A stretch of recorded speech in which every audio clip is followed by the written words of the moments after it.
ఓం మహాగణాధిపతయే నమః. ఓం గురుభ్యో నమః. ఓం శ్రీమాత్రే నమః. పరమేశ్వర స్వరూపమైనటువంటి జ్యోతిష, వాస్తు మరియు ఇతర అనేకమైనటువంటి శాస్త్రములను మనకు అందించినటువంటి మహర్షులకి నమస్కారం. హయగ్రీవ హయగ్రీవ హయగ్రీవేతి యో వదేత్ తస్య నిస్సరతే వాణి జన్మన్యా ప్రవాహవత్. అరుణాం కరుణాతరంగితాక్షీం ధృతపాశాం కుశపుష్పబాణచాపాం అనిమాదిభిరావృతాం మయూకైః అహమిత్యేవ విభావయే భవానీ. శ్రీమాత్రే నమః. ప్రేక్షకులకు ఆ లలితాంబిక అమ్మవారి యొక్క అనుగ్రహం పరిపూర్ణంగా కలగాలని స్ఫూర్తిగా కోరుకుంటూ మనం ఏదో చెప్పుకోబోయేటువంటి టాపిక్స్ ఏమిటి అంటే, వాస్తుపరంగా కానీ జ్యోతిష్యపరంగా కానీ వారికి ఆయా ఇబ్బందులు ఉన్నప్పుడు ఎటువంటి పరిహార మార్గం చేసుకోవాలి అనే ఒక్కొక్క దాని మీద మేము చెప్పుకుంటూ ఉన్నాం. అయితే దీనికి ఎండింగ్లో కొన్ని కండిషన్స్ ఉంటాయి. మనం చేసే పరిహారంలో కానీ, వాస్తుపరంగా చేసుకునేది కానివ్వండి, గృహపరంగా మన జాతచక్ర చేసుకునేటువంటి పరిహారం కానివ్వండి, అదేమిటనేది ఆఖరిలో చెప్తాను. ఆఖరి వరకు వీడియో వినండి. చాలామందికి కుటుంబంతో సఖ్యత లేకపోవడము, లేకపోతే సోషల్గా వాళ్ళు వెళ్ళలేకపోవడము, అంటే సోషల్గా అంత ఎదగాల్సినంత ఎదగలేకపోవడము, సోషల్గా నేమ్ అండ్ ఫేమ్ తెచ్చుకోవాలనేటువంటిది ఒక ఆకాంక్ష వాళ్ళకు ఉండడం జరుగుతుంది. దీనికి జ్యోతిషాస్త్రరీత్యా కానీ, వాస్తురీత్యా కానీ ఎటువంటి మార్పులు చేసుకోవడం ద్వారా, ఎటువంటి పరిహార మార్గం చేసుకోవడం ద్వారా బాగుంటుందనే విషయం మనం ఇప్పుడు తెలుసుకుందాం. ముఖ్యంగా కుటుంబంతో సఖ్యత లేదు అంటే జ్యోతిషాస్త్రంలో రెండవ స్థానము అంటారు. అంటే కుటుంబ స్థానం, కుటుంబ అధిపతి ఎవరయ్యారో చూసుకోవాలి. ఒక్కొక్క లగ్నానికి ఒక్కొక్కరు ఉంటారు. అలాగే ప్రధానంగా శుక్రుడి యొక్క పాత్ర అధికంగా ఉంటుంది కుటుంబ స్థానానికి. సహజంగా కుటుంబ కారకుడు శుక్రుడు అవుతాడు, న్యాచురల్ సెకండ్ లార్డ్. అయితే ఒక్కొక్క లగ్నాన్ని బట్టి ఒక్కొక్క కుటుంబాధిపతి స్థితి ఉంటుంది. ఈ కుటుంబాధిపతి కనుక వెళ్ళి కేతుతో కలిస్తే కుటుంబంతో ఎడబాటు. అంటే చిన్నప్పటి నుంచే కొంతమంది చూడండి, హాస్టల్లోకి వెళ్ళి చదువుకున్నానండి, ఒక ఏజ్లో నన్ను 7వ తరగతిలోనే వేసేసారు. దాని తర్వాత నా చదువంతా హాస్టల్స్లోనే జరిగింది. దాని తర్వాత ఉద్యోగం ఇంకో దగ్గరికి వెళ్ళిపోయాను. ముందు కుటుంబంతో ఉండడం సరిగ్గా లేదండి అంటూ ఉంటారు. కారణం ఏంటంటే వాళ్ళ జన్మజాతకంలో చాలా స్పష్టంగా బయటకు వెళ్ళి ఉండే యోగం ఉంటుంది ఒకటి. లేదా మరి కొంతమందికి కుటుంబంతోనే కలిసి ఉంటారు కానీ వాళ్ళకి వీళ్ళకి పడదు. ఎందుకంటే కుటుంబంతో ఘర్షణ పడే యోగం ఉంటుంది. ఇదంతా ఎందుకు వస్తుంది అంటే, పూర్వజన్మల్లో మంచి కుటుంబం ఉండి కూడా తెలుసో తెలియకు అజ్ఞానంలో మనం వారితో విభేదించడమో గొడవ పడ్డం చేయడం వల్ల ఈ జన్మలో కుటుంబం యొక్క సపోర్ట్ అనేటువంటిది ఉండదు. మరి దీనికి ఏం చేసుకోవాలి, దీనికి ఏమైనా పరిహారాలు ఉంటాయా అంటే, ఒకటే గుర్తుపెట్టుకోండి, దీనికి మీ కుటుంబాధిపతి ఏ గ్రహం ద్వారా పాడైందో చూసుకొని దానికి సంబంధించిన పరిహారం అంటే దానమో మంత్రమో చేసుకోవాలి. కానీ సహజంగా కుటుంబ సంబంధించిన విషయంలో ఇబ్బందులు వస్తున్నాయి అన్నప్పుడు, అంటే జాతక చక్రం లేదు కానీ ఒక పరిష్కారం తెలుసుకోవాలనుకుంటున్నాము. గణపతి ఆరాధన ఎక్కువగా చేయాలి. మీరు ఎంత గణపతి యొక్క ఆరాధన చేస్తారో కుటుంబంలో అంత సఖ్యత అనేటువంటిది పెరుగుతుంది, గుర్తుపెట్టుకోండి. అలాగే మీ జన్మజాతకం ఉంటే కనుక ఏ గ్రహం తద్వారా, అలాగే అమ్మవారి యొక్క ఆరాధన కూడా కుటుంబాభివృద్ధిని ఇస్తుంది. విష్ణు సహస్రనామాలు, అమ్మవారి యొక్క లలిత మరియు విష్ణు, ఎవరైతే విష్ణువు యొక్క నామస్మరణ ఎక్కువగా చేస్తారో వాళ్ళ కుటుంబంతో ఉండే మిస్అండర్స్టాండింగ్స్ అనేవి తగ్గుతాయి. దీంతోపాటు వాస్తులో ప్రధానంగా పూర్వశ్యతు సభాగృహం చెప్పడం జరిగింది. అంటే పూర్వశ్యతు అంటే తూర్పు భాగంలో సిట్టింగ్ ఏరియా కనుక పెట్టుకున్నట్లయితే ఖచ్చితంగా కుటుంబ సభ్యుల మధ్య ఉండేటువంటి తారతమ్యాలు, మిస్అండర్స్టాండింగ్స్, గొడవలు ఇవన్నీ కూడా పూర్తిగా తగ్గిపోతాయి అని చెప్పి శాస్త్రవచనం. మరి అక్కడ ఏం చేయాలండి, మరి వేరే దగ్గర పెట్టకూడదు అంటే తూర్పులోనే పెట్టడం చాలా చక్కటి ఫలితాలు ఇస్తుంది. ఏది, ఈ సిట్టింగ్ ఏరియా అనేటువంటిది. అలా కాకుండా చాలామంది తెలియక ఉత్తరంలో ఇంకో దగ్గర పెడుతూ ఉంటారు. కానీ తూర్పులో ఇచ్చే అంత మంచి రిజల్ట్ వేరే దగ్గర ఇవ్వదు. ఒకవేళ సరే మీకు ఒకవేళ ఉత్తరంలో వచ్చిందండి ఎంట్రన్స్ మాకు కుదరట్లేదు అన్నప్పుడు తూర్పులో ఖచ్చితంగా కొంత సిట్టింగ్ ఏరియాని ఏర్పాటు చేసుకోవాలి. పెద్ద పెద్ద గృహాలు అలా ఏర్పాటు చేసుకుంటూ ఉంటారు. దీంతోపాటు ఇంట్లో ఉన్న వారి మధ్యన సఖ్యత మీకు పెరగాలి అంటే తూర్పు గోడకి చక్కగా లైట్ గ్రీన్ కలర్ ఉండేలా చూసుకుని, colours is also most important. దీంతోపాటు ఒక రాముడు, సీత, లక్ష్మణుడు, భరత, శత్రుఘ్నుడు మరియు ఆంజనేయ స్వామితో కూడి ఉన్నటువంటి రామ పట్టాభిషేకం యొక్క పటాన్ని తూర్పు భాగంలో పెట్టండి. 100% మీ ఇంట్లో మీ కుటుంబ సభ్యుల మధ్యని సఖ్యత అనేటువంటిది పూర్తిగా పెరుగుతుంది. దీంతోపాటు రాముడి యొక్క కళ్యాణం ఎక్కడైనా జరుగుతుందో అక్కడికి వెళ్ళి మీ వంతు ఏదైనా సహాయం చేయడం. ఇంట్లో రామదేవుని కథ అని చెప్పుకునేవారు. అప్పుడు ఆదివారాలు చేసేవారు.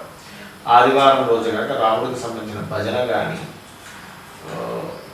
రామనామ స్మరణ కానీ ఇంట్లో వాళ్ళందరూ కూర్చొని చేస్తే కూడా ఖచ్చితంగా కుటుంబ సభ్యుల్లో సఖ్యత, సోషల్గా బాగా ఎదగడం. చాలామంది చూడండి, రాజకీయ నాయకులకి ఉంటుంది, నేను సోషల్గా బాగా వెళ్ళాలని, అందరూ నన్ను గుర్తించాలని, గుర్తింపు వస్తుంది, రాజకీయ ఎదుగుదల వస్తుంది, కుటుంబ సభ్యుల మధ్య సఖ్యత వస్తుంది.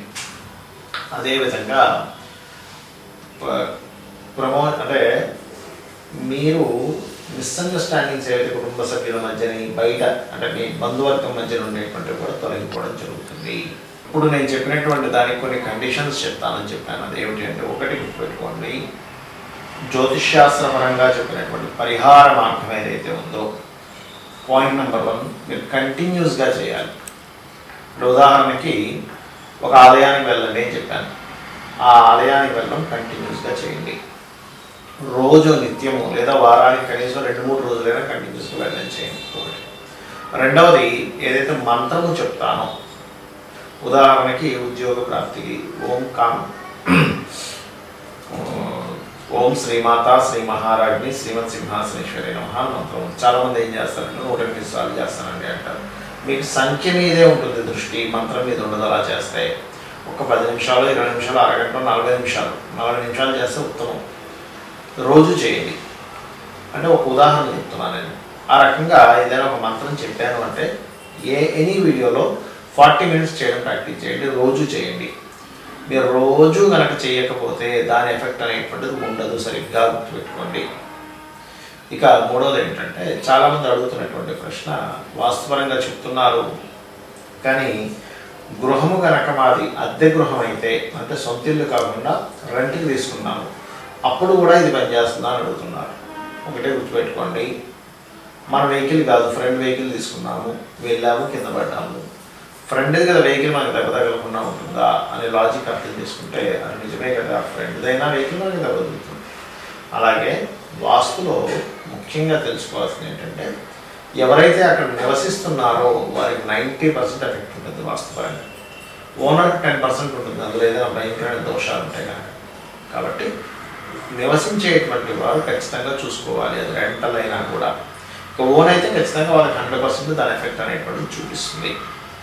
ఆ రకంగా మీరు వాస్తుపరంగా కొంతమంది ఏమంటుంటారంటే, మాది చాలా చిన్న ఇల్లు అంటే 2 రూమ్లు ఉన్నాయి, దేని కూడా వర్తిస్తుందా అంటూ ఉంటారు. ఒకటే గుర్తుపెట్టుకోండి, చిన్నదైనా, గుడిసైనా, లేకపోతే పెద్ద విల్లా అయినా, పెద్ద బంగ్లా లాంటివి పెద్ద పెద్ద ఒక 5,000 స్క్వేర్ ఫీట్, 10,000 స్క్వేర్ ఫీట్ ఉండేటువంటివైనా సరే, ఏదైనా సరే వాస్తే.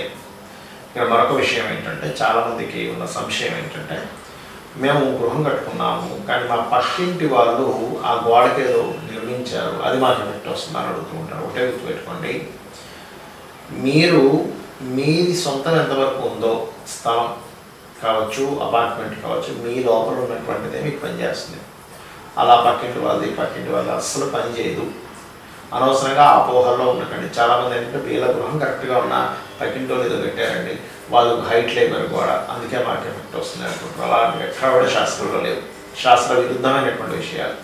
వాళ్ళు హైట్ కట్టుకుంటే వాళ్ళ ఎఫెక్ట్ మీకు ఎందుకు ఉంటుంది చెప్పండి. వాళ్ళు అప్పు చేశారు, పక్కింటి వాళ్ళు అప్పు చేస్తే అప్పు వాళ్ళు తీరుస్తారు, మీరు ఎందుకు తీరుస్తారు? అలాగే దోషం ఎవరైతే వాళ్ళ ఇంట్లో వాళ్ళు చేసుకుంటారో వాళ్ళకే ఎఫెక్ట్ ఉంటుంది కానీ మీకు ఉండదు. కాబట్టి ఎట్టి పరిస్థితుల్లో చాలామంది ఏం చేస్తుంటారంటే, ఏమంటే వాళ్ళు ఈశాన్యంలో బావి తవ్వారండి, అది మాకు నైరుతి అవుతుంది కదా అంటారు. వాళ్ళకి ఈశాన్యం, మీకు నైరుతి ఎందుకు అవుతుంది? అది మీ ప్రెమిసెస్ వరకే మీకు నైరుతి. వాళ్ళ ప్రెమిసెస్లో ఉండే ఈశాన్యం మీ నైరుతిగా సంబంధం ఉండదు. ఇది గుర్తుపెట్టుకోండి. ఇది ఎందుకు ఈ క్లారిటీ ఇస్తున్నారంటే, చాలామంది వాస్తులో లేనటువంటి విషయాలు ఇలాంటివి చెప్పి అనవసరంగా పిచ్చివన్నీ కూడా తయారు చేస్తున్నారు. ఇది గుర్తుపెట్టుకోండి. అలాగే మరొకటి ఏంటంటే, ఎక్కువగా ఇబ్బందులు ఉన్నాయి, అసలు తీరట్లే, ఉద్యోగం కావచ్చు, సమస్యలు ఏమైనా తీరట్లే. మీరు ఒక సంకల్పం చేసుకోండి, కనీసం 2 నెలలకి 3 నెలలకు ఒక్కసారి ఏదైనా క్షేత్రానికి వెళ్ళి వస్తూ ఉండండి. మనకి పూర్వం ఏదైనా ఒక సమస్య ఉన్నప్పుడు ముఖ్యంగా క్షేత్రాలకు వెళ్ళొచ్చాము బ్రాహ్మణవరం. ఎందుకంటే క్షేత్ర మహిమ వంటిది. మన పూర్వజన్మ కర్మల ఆధారంగా మనం ఇక్కడ ఇబ్బంది పడుతూ ఉంటాం. క్షేత్రాలు ఏ క్షేత్రాలకు వెళ్తే అక్కడ ఏ దేవతా స్వరూపం అనుగ్రహిస్తుందో మనకు తెలియదు. అంటే మన పంచమస్థానాన్ని బట్టి దశని బట్టి కూడా ఉంటుంది. అలాగే జాతకం చూపించుకోవడం అనేటువంటిది మీకు సరిగ్గా ధనం లేకపోవడం వల్ల, చూపించుకునేడానికి సరైన వ్యక్తులు లేకపోవడం వల్ల ఇబ్బంది పడుతున్నారు. మొట్టమొదటిగా మీ దశ ఏం నడుస్తుందో చూడండి. మీరు నెట్లో కొట్టిన మీ డేట్ ఆఫ్ బర్త్ కొట్టి మీ చక్రం వస్తుంది. మీకు ప్రజెంట్ ఏ దశ నడుస్తుందంటే అది రిజల్ట్ వస్తుంది. ప్లేస్టోర్లో బోర్డ్ అనే యాప్స్ ఉన్నాయి, free apps. Me date of birth కొడితే ఆ ఫ్రీ యాప్లో మీ మహాదశ ఏంటి వస్తుంది. మీకు ఏమీ తెలియకపోయినా ఆ మహాదశ సంబంధించినటువంటి దానం ఇవ్వండి. అంటే ఇప్పుడు రవిదశ నడుస్తుంది, గోధుమలు, చంద్రదశ బియ్యలు, కుజదశ కుజుడు కందులు, బుధ మహాదశ పెసలు, గురు మహాదశ శనగలు, అదేవిధంగా శుక్ర మహాదశ బొబ్బర్లు అంటే అలసందలు అంటూ ఉంటారు, శని మహాదశ తెల్ల నువ్వులు, రాహు మహాదశ మినుములు, కేతు మహాదశ ఉడవలు. కనీసం ఆ దశానాథుడికి దీపం పెట్టడం కానీ, ఆ నవగ్రహాల్లో లేనట్లయితే దానం ఇవ్వడం కానీ చేయండి. అసలు జాతక చక్రమే లేదు కానీ నాకున్న ఒక సమస్య కాదు, బోర్డు అనే సమస్యలు ఉన్నాయి. ఒకటే గుర్తుపెట్టుకోండి, 41 రోజులు లలితా సహస్రనామాన్ని ఉదయము సాయంత్రం, లలితా సహస్రనామాన్ని మీకు నోట్తో చదవడానికి రాదు, చక్కగా యూట్యూబ్లో పెట్టుకొని ఒక దీపం వెలిగించి సహస్రనామాలు వస్తూ ఉంటే చక్కగా కళ్ళు మూసుకొని ఇక్కడ ధ్యాస పెట్టి మనసులో ఆ లలితా సహస్రనామాలు వస్తుంది, మనసులో మీరు కూడా చేస్తూ ఉండాలి. దానికి తగ్గట్టుగా మీకు ఖచ్చితంగా 40 రోజులు అంటే ఒక మండల కాలం తర్వాత ఇది ఒక దీక్షలాగా మీరు చేయగలిగితే ఖచ్చితంగా మీ సమస్య నుంచి బయటపడతారు. మీకు ఇక్కడ సందేహం కలగచ్చు, దీక్ష అన్నారు కదండి, అయ్యప్ప స్వామి దీక్షలాగే వస్త్రధారణ చేసుకోవాలా, కిందను పడుకోవాలా, సంసారంతో దూరంగా ఉండాలంటే అలా కూడా చేయొచ్చు. మీ యొక్క నిత్య జీవితంలో చేసే మీ పనులు చేసుకుంటూ కూడా ఈ ప్రక్రియ చేయొచ్చు. నేను ఖచ్చితంగా ఉపాసన ఏమంటారు దీక్ష తీసుకున్నట్టే చేయాలని రూల్ ఏమీ లేదు. మీ గృహస్థ ధర్మాలు మీరు పాటిస్తూ ఇలా కూడా చేయొచ్చు. లేదు నేను కఠోరంగా దీక్ష తీసుకున్నట్టే చేస్తానంటే ఆ రకంగా కూడా చేయొచ్చు. అది ఎటువంటి సందేహం కానీ ఏమి లేదు. ఎందుకంటే ఒక విషయం చెప్తే దానికి 100 సందేహాలు ఉన్నాయి. శ్రద్ధ భక్తి ముఖ్యం, ఇది చేయండి. దీంతో పాటు వీలున్నప్పుడల్లా కూడా ఈ 40 రోజులు కూడా గోశాలకి వెళ్ళి బెల్లము క్యారెట్ వీటిని తినిపించండి. ఇంకా వీలుంటే ఈ 40 రోజుల్లో లలిత అమ్మవారి యొక్క సాధనతో పాటు ఇంకొక 2 సాధనలు చెప్తాను. ఇవి చేశారంటే 40 రోజుల తర్వాత మీ యొక్క జీవితం మీరు అనుకున్నట్టుగా మారుతుంది. అదేమిటి అంటే గుర్తుపెట్టుకోండి, చండీ వినడం, అనారోగ్య సమస్యలు ఉన్నాయా, అప్పుల బాధలు ఉన్నాయా, ఫైనాన్షియల్గా బాగాలేదా, లేకపోతే ఉద్యోగంలో బాగాలేదు, ఏదన్నా సరే సమస్య తీరుతుంది చండీ వినడం ఈ 40 రోజులు కూడా ఉదయం సాయంత్రం లలితతో పాటు. మరొక విషయం ఏంటంటే పితృదేవతలకి, అంటే మీ యొక్క పితరులు ఉంటారు కదా, వారికి మీరు వారి పేరు మీద అమావాస్య నాడు కానీ లేకపోతే ఇంకేదైనా మీకు అమావాస్య దగ్గరలో లేదు, మొన్న అయిపోయిందండి ఇవ్వాలనుకుంటున్నాం, ఏదో ఒక రోజు ఇచ్చేసేవచ్చు, తప్పేం లేదు. పితృదేవతల కోసం అని చెప్పి నీకు వచ్చు. మీరు మీ తాతగారు తండ్రి గారు లేకపోతే మీ ముత్తాతగారి పేరు మీద ఎవరి పేరు మీద ఇవ్వగలుగుతున్నారో వాళ్ళ పేరు మీద ఇవ్వచ్చు. దీనివల్ల ఏం జరుగుతుందంటే మీకు టోటల్గా ఎప్పుడైతే లలితాసహస్రనామాలు చేస్తున్నారో మీకు కర్మ ఏదైతే ఆరాలో ఉందో, ఆరాతో సంబంధం ఉంటుంది, షట్చక్రాలతో సంబంధం ఉంటుంది, ఇవన్నీ కూడా క్లియర్ అవ్వడం జరుగుతుంది. మీ సమస్యలు అలా చేత్తో తీసి పక్కన పెట్టుకునేలా జరుగుతుంది. కాబట్టి ఇది చేయండి, 100% మీరు సక్సెస్ అవుతారు. శ్రీమాత్రే నమః.